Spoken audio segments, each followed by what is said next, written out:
Today we're diving into 2025 trends, but not just any trends. These are clothing items that I actually plan to wear because let's be real, every year we're bombarded with trends and some of them just aren't so practical for me to try out. So these are 2025 trends I actually plan to wear this year. Let's start off with relaxed tailoring.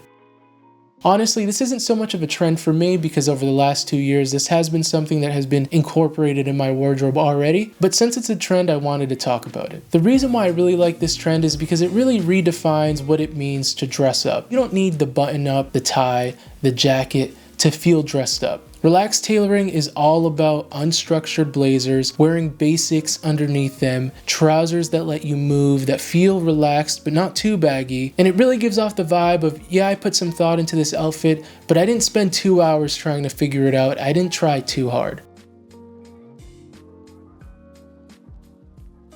And the reason why I resonate with relaxed tailoring is because it's practical. As someone who values comfort just as much as style, this look delivers on both. You can wear a relaxed blazer with a basic tee and jeans and not really feel out of place. And if you wanted to transition into something formal, you could always throw on a pair of trousers. So for me, relaxed tailoring just feels versatile. And that's one of the things that I try to incorporate when building my wardrobe. I want it to fill many occasions. I often find myself in between formal settings, casual settings, and to accommodate both lifestyles, you need to have a wardrobe that can support it, and that's where relaxed tailoring comes in. Now this is a little separate from relaxed tailoring, but I decided to throw it in there because I felt like it was in the same wheelhouse, but I have been keeping my eye on chunky sole loafers. I'll admit, I was a little skeptical at first because the loafers I currently own are on the sleeker side, but I do like the way these loafers look. If you currently have a pair of traditional loafers in your rotation, I feel like you've got to give the chunky sole a try. Personally, I do really like the chunky look and I feel like it adds a little bit of an edge, a little more personality to an outfit. Not to mention, they do look extremely comfortable. And the best thing about this look is it's not reinventing the wheel. I'm already used to wearing loafers. I think this is the best route to go for what I've seen so far. Next up, we have knitwear. Specifically, we're talking about cable knit V-necks and crew neck cardigans. Recently, I've seen a lot of outfits be put together with either crew neck cardigans or even cable knit V-necks. And honestly, I couldn't be happier about it. They look fantastic.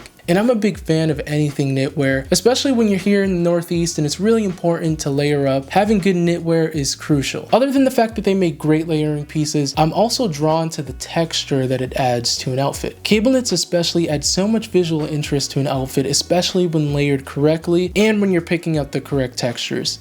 They just really give off this vibe of luxury that I'm really drawn to. And speaking about versatility, knitwear makes that perfect wardrobe piece. You can wear them over collared button-ups, you can wear them with basic tees underneath, with jeans, loafers, sneakers.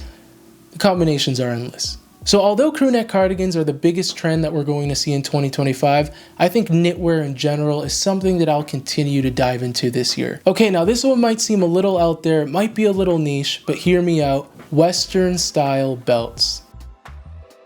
Now I'm not saying I'm going all in and getting the most intricately designed belt, but what I really am saying is I have seen some really nice minimalistic Western inspired belts that honestly I could see myself wearing. For example, I came across this one by California Arts that describes what I'm talking about perfectly, to a T. It's got the minimalistic design, but we still have the horseshoe design and the silver pointed tip. It looks perfect. The belt isn't doing too much, it's not super intricate and complex, but it also adds a different layer to a look, especially if you're someone who's used to wearing the average typical belt. I'm really drawn to this belt because it is a statement piece, but it doesn't take away too much from your outfit. A great belt can elevate a simple pair of jeans, a basic tee, giving it this overall rugged look that I think is perfect. It's subtle yet impactful, and that's exactly the type of look and vibe that I want to be going for in 2025. And honestly, this Western inspired style just feels timeless. It doesn't feel as boring as your regular typical old belt. And it's also great to see that this belt is 100% genuine smooth calf leather, because in a world where fashion can feel so disposable,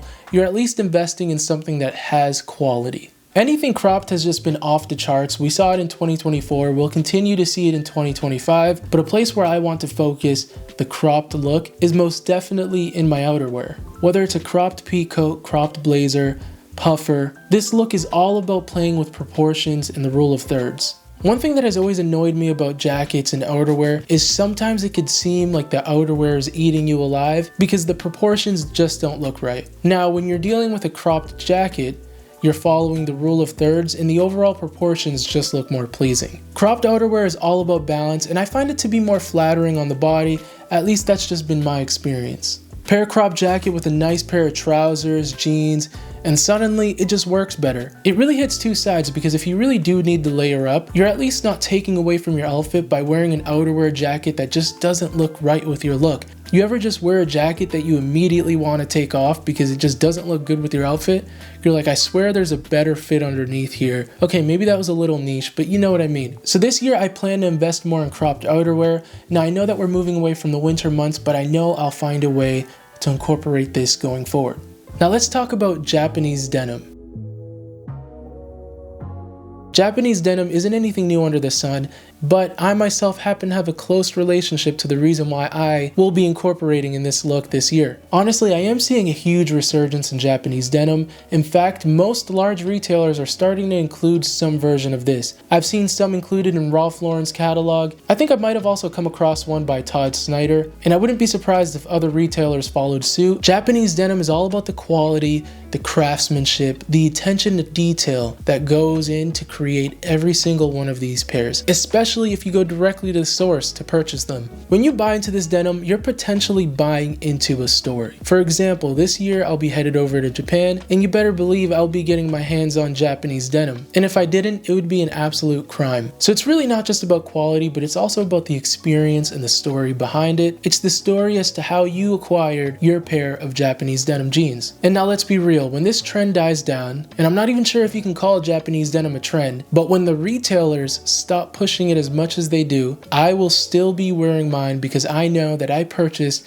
a high quality jean that will only look better over time. So it's not about whether or not you can still style it because you don't want to feel out of place, but it's really about the way it makes you feel and the story behind it. Okay, I couldn't resist throwing this in there. This is more of a bonus look, but it's denim on denim. Now I know this trend can be a little tricky. Some people want nothing to do with it, and other fashion shows have included it in the runway, but denim on denim, you can't help but appreciate the uniformity of the look. That is, of course, you want to look like a factory worker, as someone said in my last video. In all seriousness though, I do really like the way denim on denim looks. I like the idea of messing with denim and maybe even the contrast to just change the way that this look feels. I really don't mind the uniformity of denim. If you're wearing the same color jeans and jean jacket, I think it looks great. I mean, call me crazy, but I could see myself wearing this. Now I do really like how denim on denim look, especially when done right. It feels fun, maybe even a little nostalgic. We all know it as the Canadian tuxedo, but I could genuinely see myself trying that this year. So those were 2025 trends that I'll actually wear this year, and I'm really excited to see how these pieces will fit throughout the year. And if you have any specific look or piece that you plan to try in 2025, feel free to comment that below. And as always, I hope to see you on the next one.